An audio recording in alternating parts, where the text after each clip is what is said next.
Hello, dear friends. Today we will show you how to transfer SOL to your PayPal account. Go to the BoltChange.com website. The link is in the video description. Here you can select the exchange option that suits you. We have many cryptocurrency exchange options. You can transfer Bitcoin to PayPal, Ethereum to Visa, USDT to Payoneer, and so on. Remember, the minimum exchange amount is $102. Soon, we will have the opportunity to exchange cryptocurrency for cryptocurrency. Then press the exchange button. In the first sector, enter the PayPal mail. In the second sector, enter the mail to contact you. Then click continue. Then check the data entered is correct.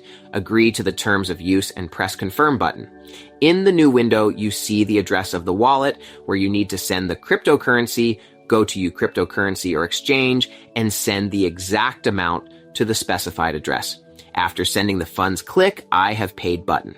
There is support on our website. Please contact us if something doesn't work. And remember one important thing, BoltChange, the best exchange company. Thank you.